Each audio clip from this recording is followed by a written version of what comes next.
Father God, in the name of Jesus, we come now at this moment to invite your presence into this space, into this place. We thank you for this opportunity. We thank you for this platform. We thank you for this privilege, oh God, to be in conversation about such an important topic. Thank you for all of these health practitioners, mental health practitioners. Thank you, God, for their graciousness and for moving things around in their schedule to be here tonight. We are so grateful for the opportunity, for our coordinator who helps me, Ms. Wilson, and for our cameraman, Mr. Brent, and for the manager, the station manager, Mr. Joe Taylor. Thank you that all of us have come together to produce this first episode tonight. We are so grateful. Now have your way. We shall flow in your spirit, so anointing fall on us, and do what only you can do. Have your way, O God, and get your glory. In Jesus' name, amen. Amen. Amen.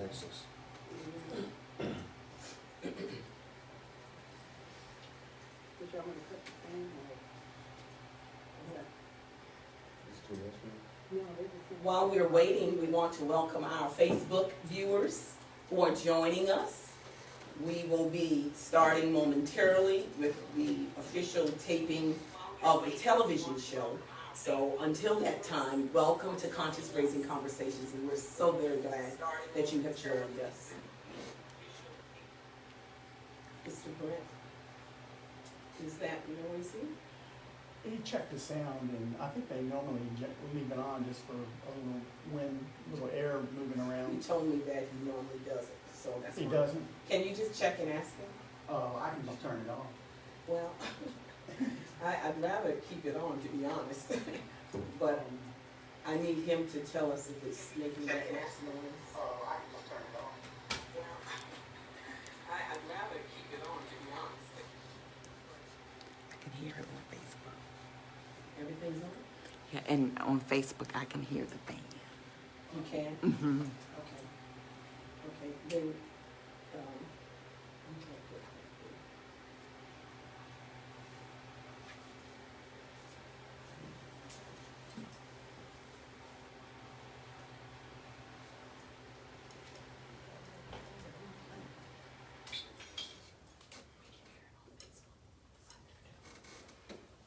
He said he didn't think it mattered.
Good evening and welcome to our first of 5 conscious raising conversations with yours truly, Dr. Penny Sweetenberg Lee. Conscious Raising Conversations is a public access cable television show available on Comcast Channel 95 and Verizon Channel 36. Tonight, we kick off season 22. And the doctors, I said, the doctors are in. Welcome, doctors. Good evening. I am delighted that they have consented to join me tonight in conversation. They are all distinguished in their own right, gifted and anointed mental health professionals. And tonight we shall have a candid conversation on self-care, a personal and public health priority. Let me get right to the conversation and welcome to the stage the doctors. We have from left to right, Dr. Price, London Davis, Dr. Lakeisha Roney, Dr. Margie Smith, and Dr. Nathaniel West. Welcome, and thank you for joining us on Conscious Raising Conversations tonight. We want to get right into the conversation, and the first thing I'll ask if each of you would take just a few minutes to introduce yourselves, share a little bit about your credentials, and of course what you do, and we'll start with you, Dr. Davis. Absolutely. Dr. Penny Sweetenberg Lee, thank you for the opportunity to come into the space and to share with my colleagues and yourself. And so my name is Price Davis. I am a licensed clinical social worker. I am also a pastor, and I pastor one of the greatest churches in Richmond on this side here, called Mosby Memorial Baptist Church. I am also in private practice. The name of my practice is Pinnacle One Counseling and Consulting. I've been in private practice since 2021, and I am excited to be in this space. Thank you. Welcome. My name is Dr. Lakeisha Roney. I'm a licensed professional counselor, and I hold a doctoral degree in counseling psychology. I have a private practice in Richmond. It's called Inner Self Counseling and Consulting, LLC. I've been in practice since 2007. I run my practice. I provide a lot of clinical supervision in the area, and I also teach adjunct at George Mason University. Welcome, Dr. Roney. My name is Dr. Margie Smith. I have a doctorate in counseling and psychological studies and a doctorate in ministry. I'm in private practice. It's called Margie Smith and Associates. I'm also a licensed professional counselor and a certified substance abuse counselor. My main focus is substance abuse users. Thank you. Welcome. Good evening. My name is Nathaniel West, and I am a licensed professional counselor. And the name of my private practice, which is part-time private practice, is Northwest Counseling and Associates, because I also teach at the Samuel Wood Proctor School of Theology at Virginia Union University. Woo, shout out to Virginia Union University, Yay. Samuel Wood Proctor School of Theology, and Dean John Funds. Listen, one of the things that we have all in common is that we are all HBCU grads. Yes, Yeah. ma'am. Is that right? As That's one segment Yeah. of our educational pursuits, we attended an HBCU. So what HBCU are you repping tonight? Virginia Union University, Woo-woo! the Samuel D. Witt Proctor All School right. of Theology. All right, Dr. Roney. I am representing the Virginia State All University. right, DSU in the house. I'm representing Virginia Union University, the Samuel D. Witt Proctor School of Theology. All right. I am also representing the Samuel Wood Proctor School of Theology at Virginia Union University. That's all right. And I'm representing Virginia Union University, Samuel Wood Proctor, and Hampton University. And Hampton University.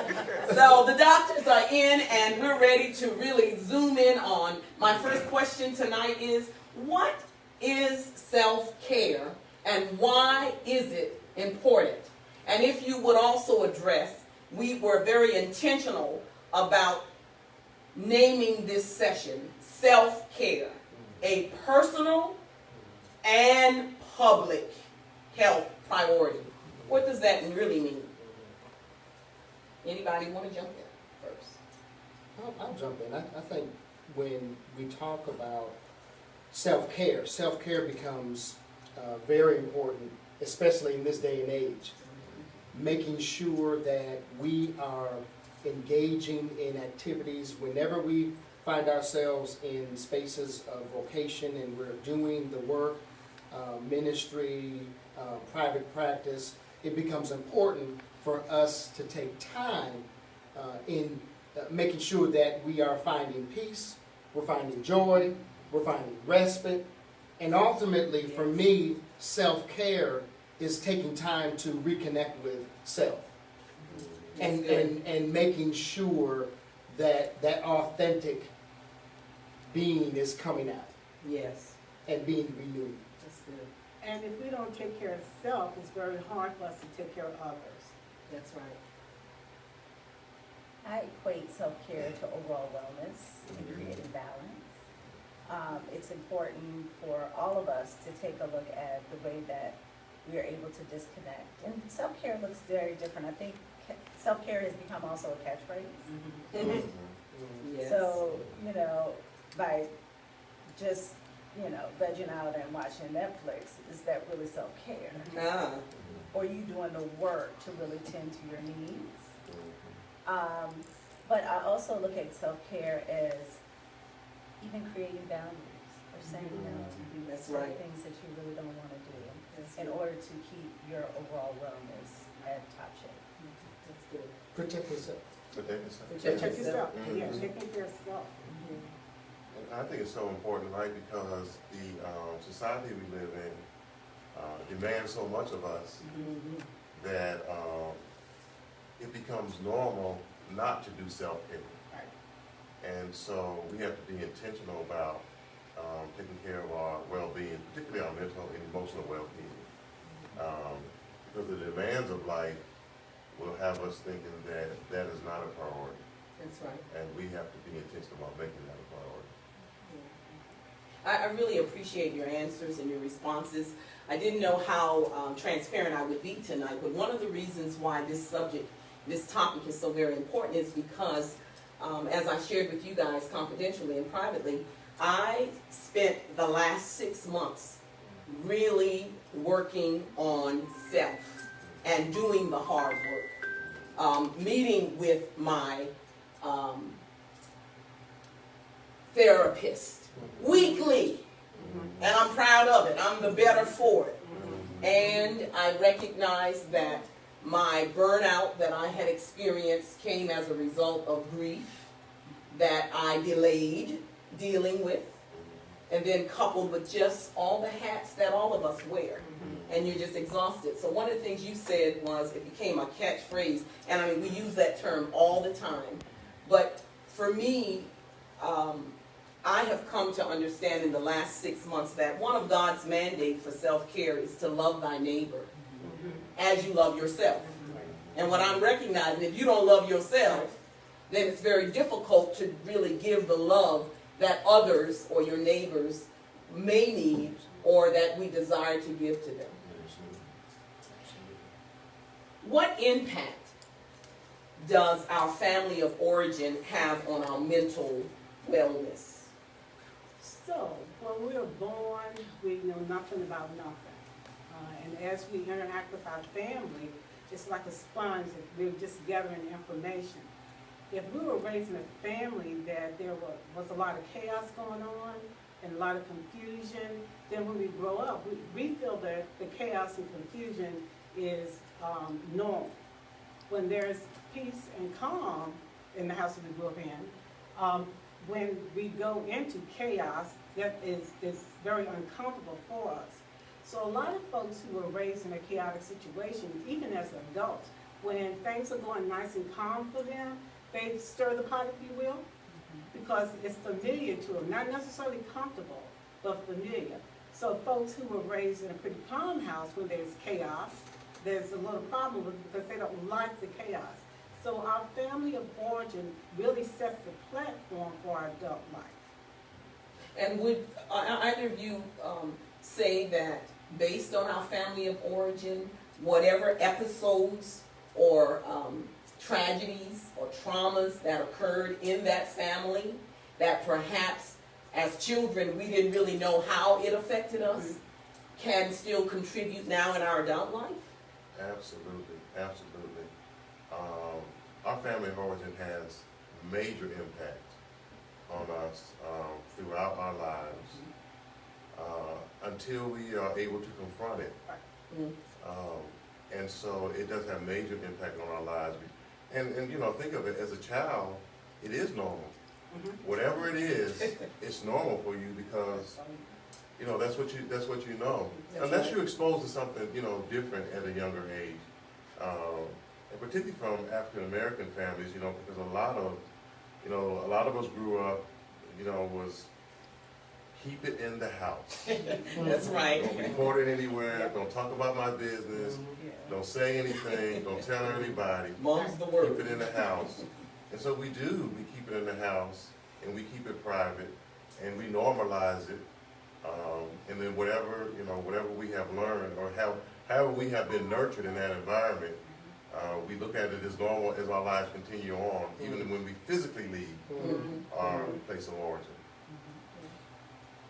You know, that's interesting as we talk about the family of origin, because one of the things that we've been talking about in my pastoral advisory council is the idea of how ACEs, adverse childhood experiences, impact how we show up. And so when you begin to even look, so from a pastor's perspective, and you begin to look at some of the dynamics within our churches and how people show up, it might be directly connected and people might be triggered by certain, you know, things that happen within the church, and, you know, we may not understand it, and it may be connected, right, to our childhood. And so that's good. That's good. Yeah, because our foundational growth starts by the age we are 4 or 5 years old, and we just build upon that. So it stays with us until we move out the house and learn that there are different ways of handling things, but then sometimes we don't change until we find a need to change. And that's when folks usually come to counseling, because whatever they're doing is not working for them. That's when I came. It's not working for them. Okay. There was a need. I wanted to bring up the genetic factors, because there's been a whole debate about nature versus nurture in our field since the beginning of time. But there's a combination of influences, all the environmental factors that you all mentioned, but then there's research showing that if you have a first-line relative that has a major mental health diagnosis, you're 50% more likely to also have the same or similar mental health diagnosis. And then the whole field of epigenetics. I teach advanced human growth and development with my master's level students in counseling. And we talk about the field of epigenetics and how the trauma your ancestors experienced can be coded on your DNA and impact your behavior and your actions and those health outcomes as well as mental health outcomes. So that's an important piece for us, I think, our community to really be aware of how these things impact us.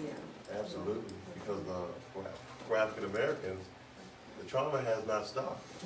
It's true. You know, sometimes we think that, you know, the trauma stopped with slavery, but through the, you know, epigenetics, that carries on. Plus the current trauma. Yeah, well, that's a good segue, Dr. West. I'm going to come back to sharing some data in a minute, but that's a good segue.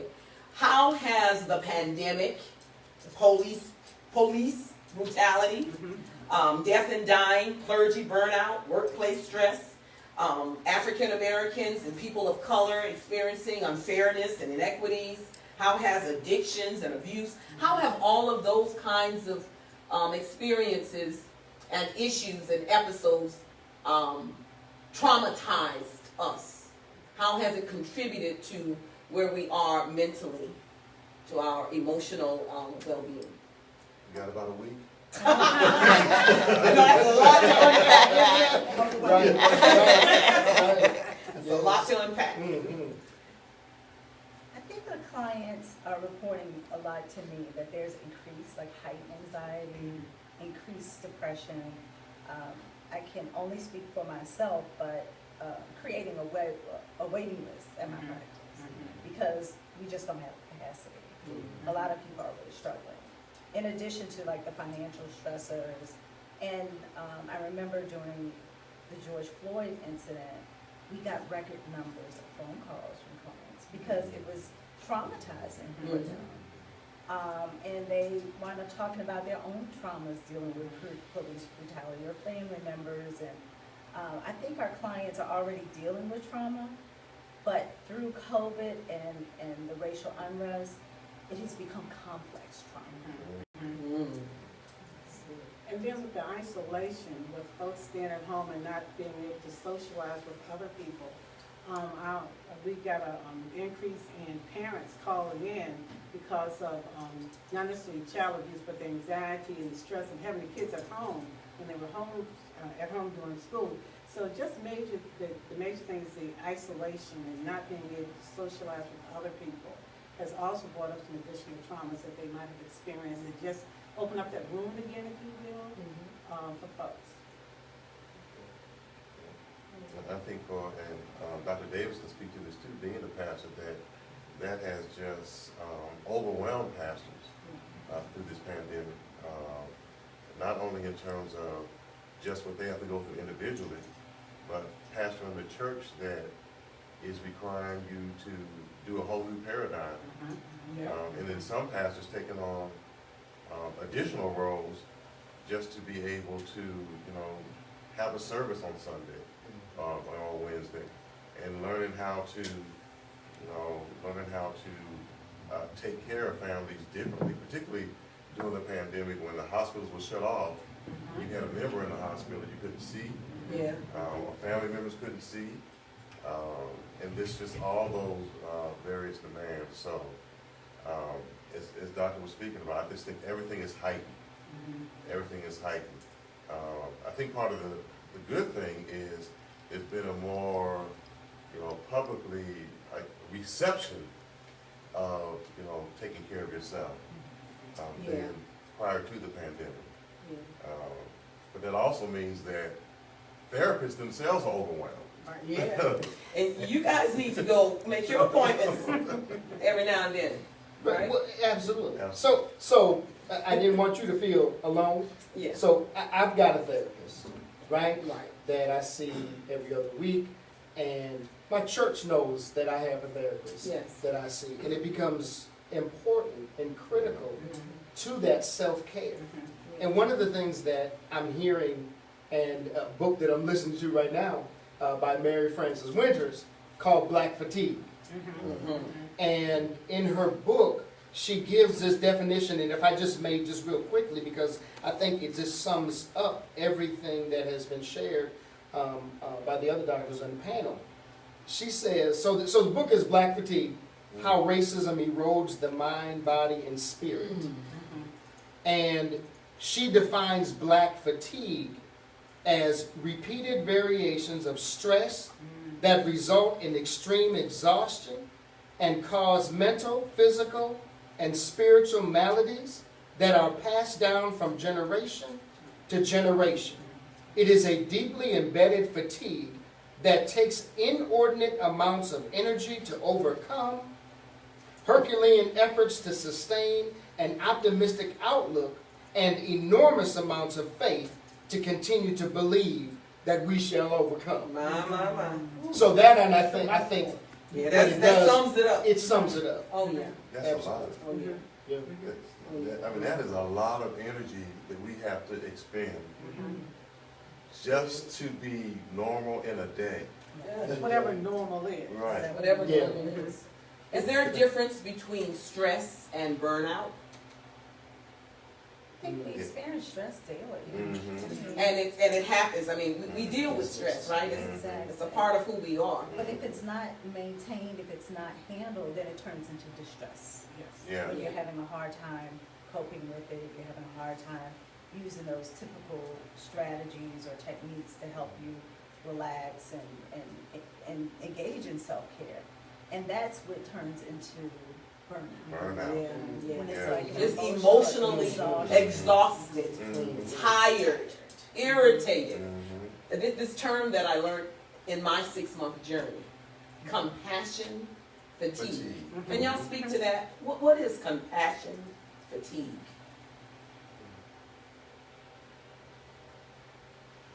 Anybody can answer.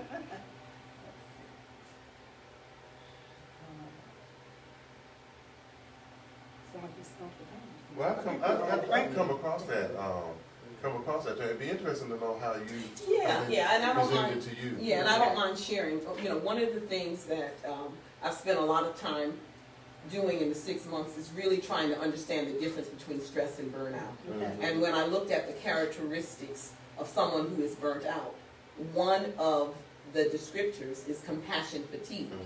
And that is when that individual is so exhausted, so tired, that you really don't have any energy almost to give to anybody else.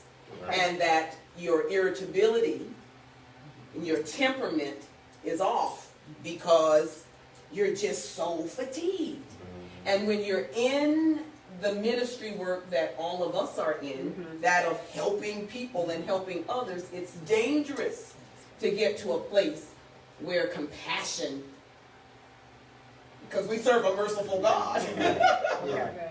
Yeah. So you know, it really means exactly what the word says. When you're so fatigued that you can't really render, you can't give it, you can't do it.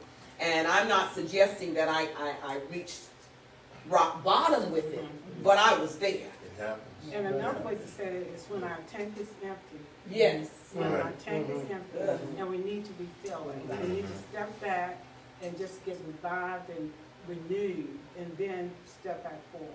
So when our tank is empty. And whenever that becomes a challenge, right? Because the demands of our life keep on pushing They us. keep on. And people try to continue to give even though they are fatigued. Because when you get to burnout, you're at a place of helplessness and also probably hopelessness. And so, you know, when I think about, for instance, like the like clergy or nurses or doctors, think about the whole these last 2 years. Because in my mind, the pandemic is not over. Oh, You know, It I don't- isn't. You know, it's not over. it isn't. And so the demands keep on coming, you know, to the point where the people will say, you know, so for instance, I remember when I was doing my PhD and I was working full time, and I tell people, you know, when you're doing a degree like that, it's another full-time job. And so I was working in the church full-time, and so people were happy that I was, you know, going to school and going to be a doctor on one day, right? But it didn't mean that they didn't want me to show up and everything. It didn't, I mean, nothing on my plate was taken away. That's right. You know, it was, all the demands still stayed the same. And I think we often, as caregivers, we get into these roles and we forget completely about self-care. Mhm. We think that we can be the supermen and women, and we can take it all on. Yeah. I have to talk with my students and supervisees about that, you know, being a caretaker of so many people and having to absorb everyone's problems and having the compassion fatigue and even vicarious trauma because of what we experience, that if they don't engage in self-care, their capacity is limited, but also their competence. Mhm. And I always have to remind them when we're covering the codes of ethics, that all of us in different disciplines, it's in our code of ethics that we engage in self-care and to recognize impairment. Because if we don't, we could possibly be damaging our own clients. Absolutely. So they sometimes have to wrap their head around that whole concept of how self-care ties into competence. I'm sorry. No, she's, one of your terms, the vicarious, right? Mhm. Yeah. Because it just made me think about, so I was nowhere in the vicinity when George Floyd was killed. But it impacted me Come on. Right. as if I was right there. Yes. Can I get a witness? Yeah. I mean, I felt like I was right there. Yeah. And it stays with us. Right. And this is a good segue into some data surrounding African Americans, in particular people of color. We have been traumatized over the last 2.5 years. There's so much that has gone on. Several different pandemics. Tell us a little bit about what do the numbers, what's the statistics surrounding us? Well, I do have some data sheets, some data points to address. 43.8 million adults experience mental health illness in a given year. 43.8 million. Yes, so that means 1 in 5 adults. Approximately 10.2 million adults have co-occurring diagnoses, meaning mental health and substance use, and that's important to point out because there's so many more people dealing with substance use issues. I think a lot of it has been prompted through the pandemic. 26% of homeless adults staying in shelters also deal with mental health issues. So that homeless population, they're dealing with housing insecurity, financial issues, and mental health issues. 90% of those who have attempted suicide also have an underlying mental illness. And then some facts about Black folks in particular, especially children and adolescents. They've had a difficult time through COVID. Approximately 50 to 70% of youth in the juvenile justice system meet criteria for a mental health disorder. 25% of Black youth exposed to violence have proven to have high-risk PTSD. And then there was a study conducted in 2018 that found that suicide rates of Black children, 5 to 12, was nearly twice of that of white children at the same age. And that's really concerning to me, having a child who's 7 years old and being attending public schools and dealing with some of the challenges that he will have to deal with. Just as a child in our culture, dealing with all the issues, but as a Black boy, how does all of this impact him? Black adults are 20% more likely to experience serious mental health problems such as major depressive disorders. And even though lower rates in Black folks, there are lower rates in Black folks and Hispanics, they're more persistent and they're more disabling. And I think a lot of that has to do with the lack of access to health care in communities of color. And then the stigma of mental health. That's right. Is still there within That's right. communities of color, and that needs to be decreased in order for people to seek help. Let's talk about that, if you don't mind. The stigma. How can we address it? What are some strategies to eradicate it? Can we speak to our viewers tonight and help them understand that it is okay to seek help? And I wonder if a few of you on the panel might also just list some of the diagnoses, some of the mental health diagnoses. I think Dr. Davis had a great point earlier, normalizing the experience. All of us will go through something, Yes, and we all need support systems. yes. And if it gets to the point where talking with your friends or family members or talking to your pastors is not working for you, you need additional help. You need Jesus in your therapy. All right, come on now. Come on now. And that's why when I introduced you guys, I said not only were you distinguished, but you're anointed. Because I think our viewers need to know that God uses us in different contexts. Exactly. And that these mental health practitioners and those who are in this profession, they are gifted by God to do what they do. And so to believe that only a pastor can offer us counseling and therapeutic care, I think we need to find more and more ways to eradicate that belief. But talk to us a little bit about So I mean, when I think of stigma, I think so in just kind of preparing for this moment, So I mentioned Mary Frances Winters. I got to mention Jessica Young Brown, right? Yes. And her Yes. work, you know, making space at the well, and mental health in the Black church. She does a brilliant job in just kind of illuminating stigma and talking about that shame Yes. that we place on one another, and in particular, with us as African Americans, we don't want to go to see anybody. We don't want to, because we're not crazy, That's right. and I'm good, and I got my ways of dealing with my issues, and so this whole idea of stigma and this idea of shame, we have to tell folks that it is okay to be human. It is okay Yes. to be who God created you to be, and not, you know, be afraid to go to see somebody. So reiterating what Doc said, you can get Jesus, and you can get a therapist as well. You Yes. can get them both. That's a And good there word. is some more, Yeah. Dr. Ross? And I was just saying, you know, as a therapist, right, I mean, going to see a therapist may help you relationship with God. That's right. You can see clearer with Well, with God. And I'll have to mention this, but one of our prominent ministers, pastors in Northern Virginia, took a leave of absence. He called it Selah, rest. And one of the things that I remember him saying as I watched the clip was that he needed to go and reconnect himself with his God. Intimacy.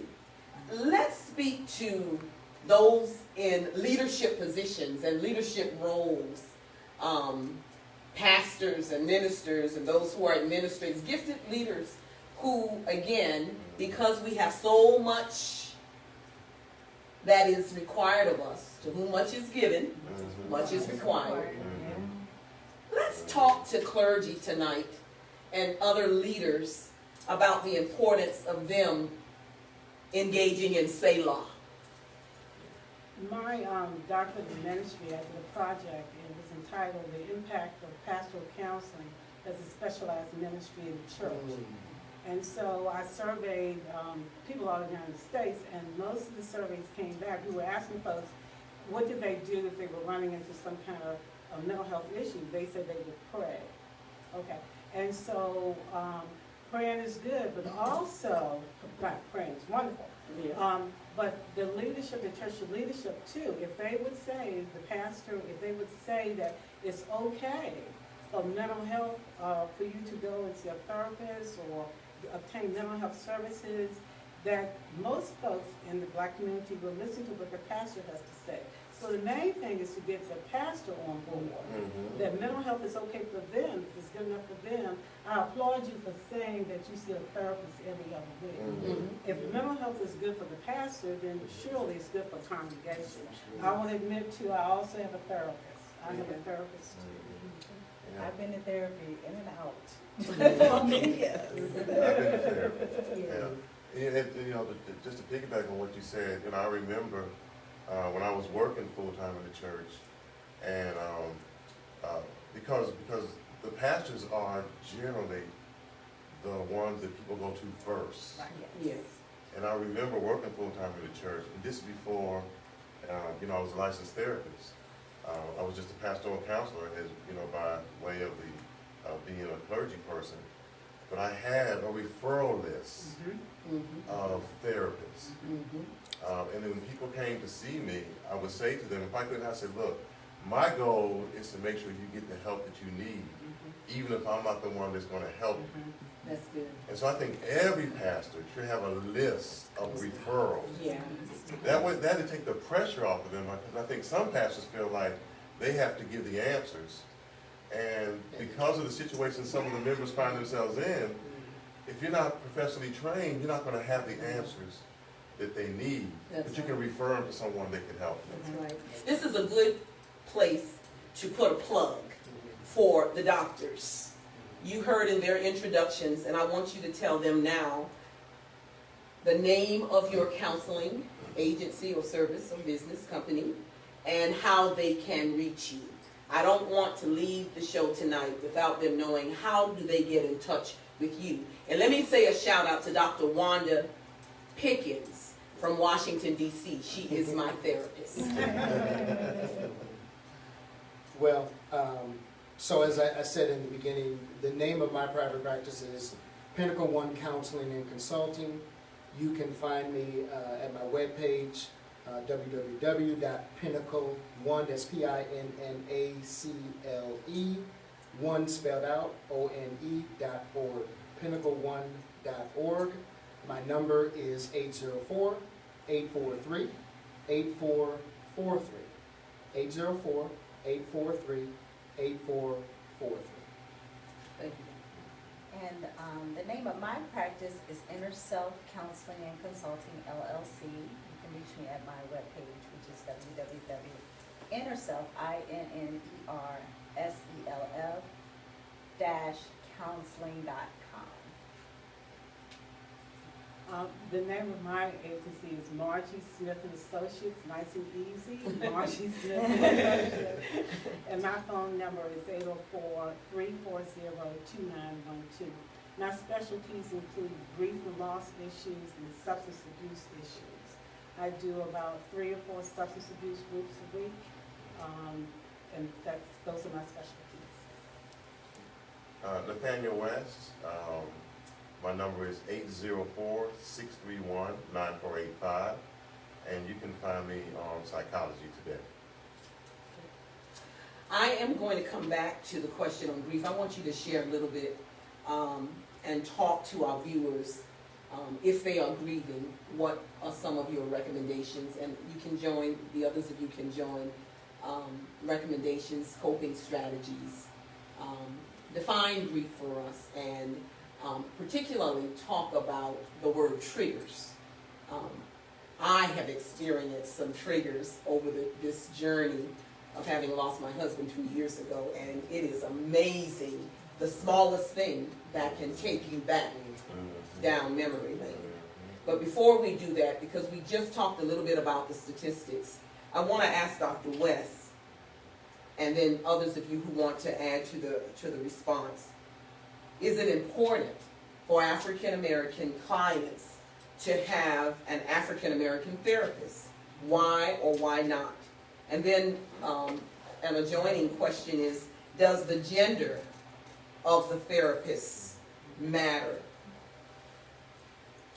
And so, for a lot of clients, the answer is yes, it is important to have an African American therapist. I know most of the majority of my clients, particularly my male clients, they were specifically looking for an African American male. They wanted somebody who they could relate to, somebody who they felt had similar experiences, that can speak to them. Some of them have had therapists of other ethnicities, and they just could not do the connection. They knew the professional, they knew the theory, but to be able to talk with some, so in other words, some African American males just really need to talk to a brother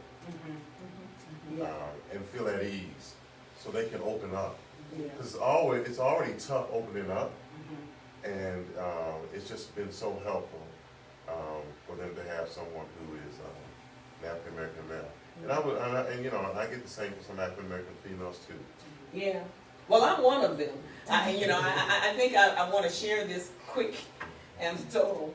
I've been in therapy all of my adult life at different segments of my life because I am an advocate for it. And I understand, again, that based on all that we do for the kingdom of God, we have to find ways of balancing and kind of looking introspectively and sometimes pausing.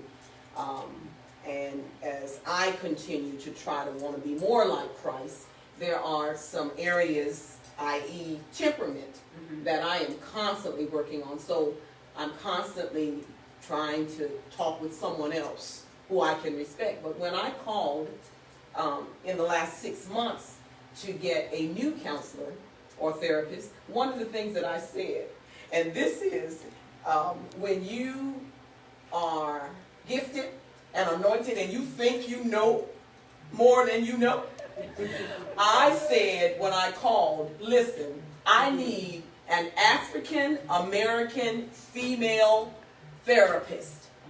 And she needs to be not a neophyte.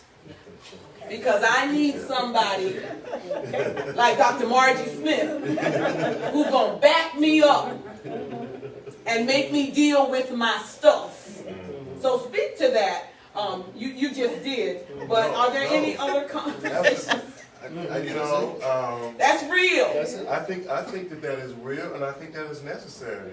I tell clients, you need to get what you are looking for. So, for instance, if I have a client that calls and said, I'm looking for African American male or female in this, and I'm also looking for someone who I can see in person. Since I'm doing virtual now, I'm going to refer to somebody she can see in person because she needs to be comfortable with her whole environment. That's right. And so I'll even guide clients to whoever they need. Again, I don't need to be the one. That's right. I just need to make sure they get the help that they need. And so I think when you are clear about that specificity, you're going to be more relaxed and the relationship can gel like it needs to. And it's been a good one. And that becomes important for us to be with us, because what it does, I think, is it helps to decenter the narrative and give understanding to the historical perspectives that we as African Americans have experienced here in America. So when you don't have a therapist that is unable, to speak to the devaluing and the diminishing, aspects of that history that speaks of the intergenerational trauma, right? Then it just puts it in a place where it becomes difficult for that person to move forward. Yeah. I have a lot of clients that contact me because I am an African American female. But overwhelmingly, Black males will contact us and say, I want to speak to a female. Because they feel more comfortable. Sometimes their relationships with other males have not been positive. So they prefer to speak to a woman. And I supervise and teach students that are not African American a lot of times. So I have to then teach them how to be in the process of being culturally competent. How important that is, because if they're assigned to a Black client, there are certain things that they need to do in order to make their clients. Break that word down for me. Culturally competent. We throw a lot of words around. So tell our viewing audience what that really means. Just briefly be for us. aware of your own development, your own biases towards people from other cultures. And I'm not just talking about race and ethnicity. I'm talking about religion, Yes. spirituality, Yes. sexual orientation, gender identity, even socioeconomic status, ability status. All of those are culturally competent aspects that it's a whole different person that comes in the room with you, and you're a whole different person. How does that mesh with the other person? So a lot of times with my students and supervisees that are not African American, I have to reinforce to them the importance of seeing your client for who they are. See the colors, but appreciate it. And then be aware of those biases, because those biases will creep out in your sessions. And then another important tip that I have to give to them is, don't be afraid to talk about the elephant in the room. Because sometimes they feel like, well, I'm a white American student, I'm dealing with this African American client. I know that something they experienced was racist. How do I deal with that? I'm like, call it like it is. That's right. Yeah. Because they'll have more respect for you if you have that level of awareness. Absolutely. That's good. That's good. I'm sorry, go ahead. I wanted to jump back to, we talked a little bit about grief and loss, and I think you wanted to find that if we could do that. Anytime we lose anything of significance, we grieve. People are grieving the loss of health, shattered dreams.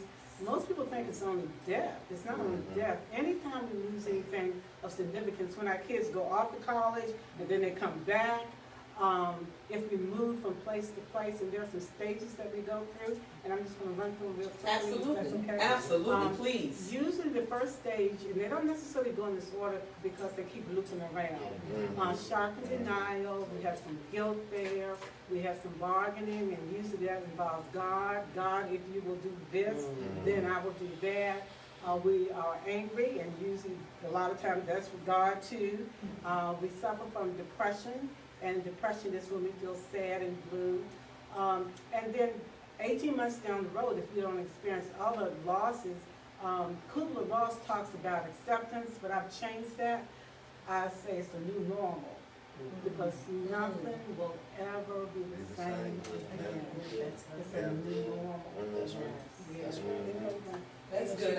I wonder if each of you could, in addition to just reviewing what grief is and those stages, provide encouragement. There's somebody watching tonight, either via Facebook Live or on channel 95 for Comcast and channel 36 for Verizon. Someone's watching tonight, and I wonder if you could provide encouragement to someone who may be experiencing suicidal ideations, who may be experiencing or going through a divorce, relationship challenges, someone who might be experiencing rejection, abandonment, and some of the other mental health diagnoses that come up. Can we just speak to them, and if there are numbers that they need to call? I know Dr. Roney is a part of an organization. I'd like for you to share that as well.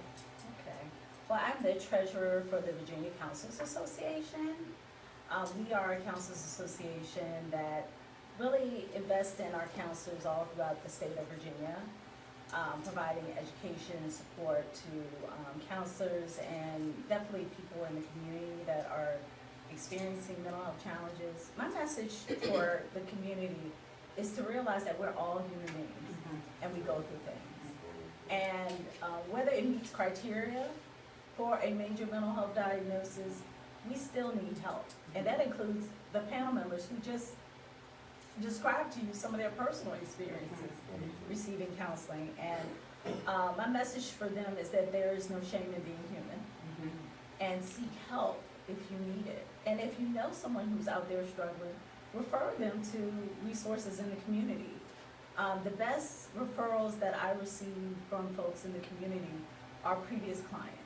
When you have a previous client that sends another client to you, that means that you've done good work. Absolutely. So look to your friends and family and other folks in the community, your support system, to give you a good referral to a therapist that's in the community, someone that's going to have your best interests in mind. While we are getting ready to receive your answers, let me say to our viewing audience, if you have a question, please give us a call at 804-646-7172. So for anyone who wants to get a question into the doctors before we log off tonight, we encourage you to call 804-646-7172. Dr. West mentioned earlier Psychology Today. That's a really good resource for finding a counselor. It'll tell you the gender of the counselor, if they have insurance, their specialties. So that is a really good referral for psychologytoday.org. I think that's what it is, Psychology Today. Any other responses? I think they touched on it, but I just specifically, I want to just say a word to black men, that you are enough, that you do have value, and I know and understand the struggle, and if you are thinking that a therapist may be of help, I encourage you. You have our numbers.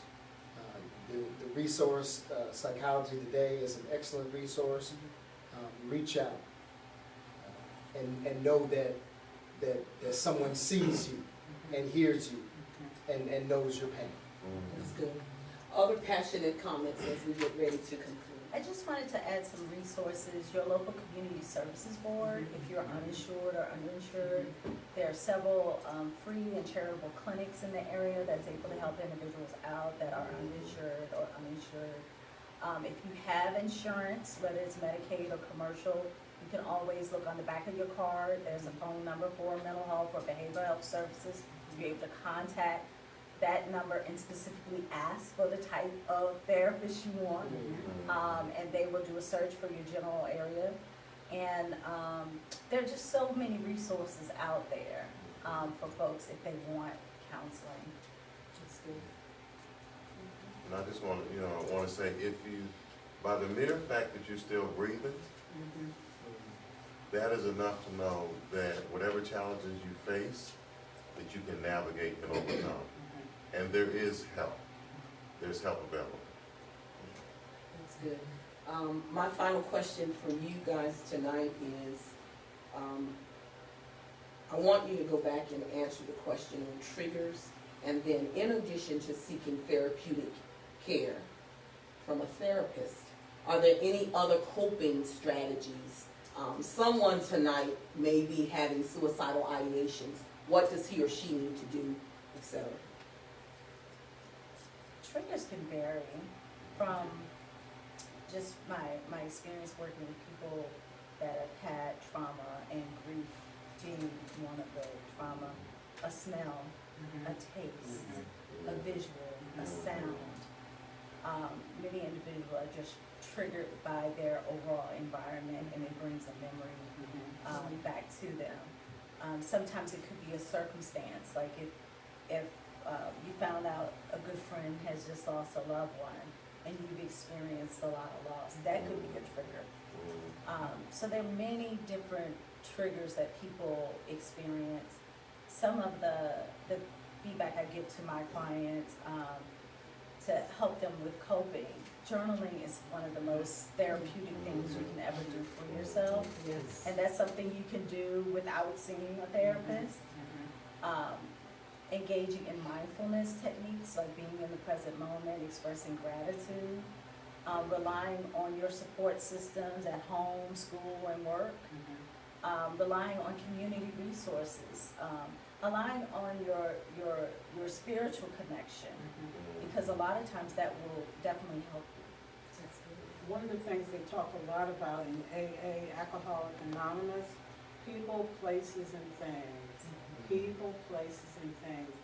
Sometimes, most of the time, people, in order to recover, they need to change their people, places, and things. That's good right there.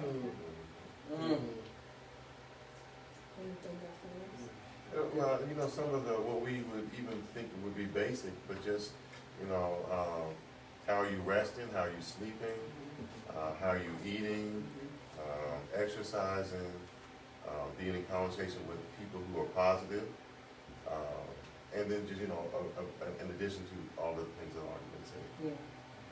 Well, I want to personally, we have 3 minutes remaining, and I want to personally thank the doctors. I'm just so proud. I just get so inspired by your intellect, by your wisdom, by your areas of expertise. Thank you for sharing your knowledge with us. This conscious raising conversation is intended to inform and to educate, to celebrate others, and to offer any tips or strategies that we may be able to offer based on the conversation that we're having.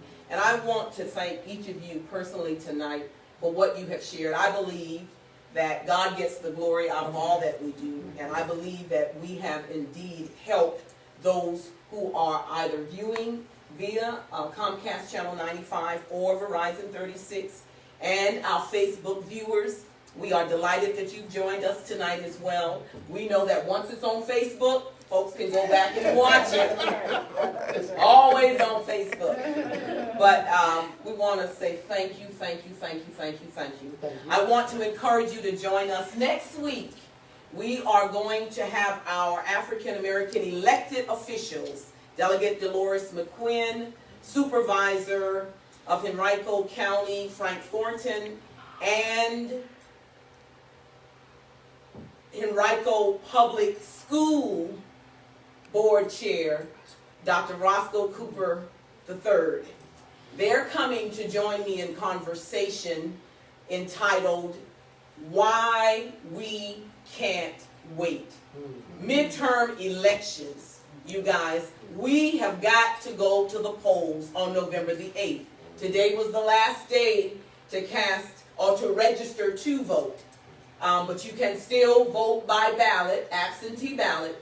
But that conversation is so important. And so we look forward to that. And then the following Monday, because there are 4 remaining Mondays, we're going to talk part 1 and part 2 with widows, you guys, and widowers. So we have some brothers and some sisters who have experienced the loss of spouses. And we're going to get really into that, which is why I wanted tonight these doctors to really address it.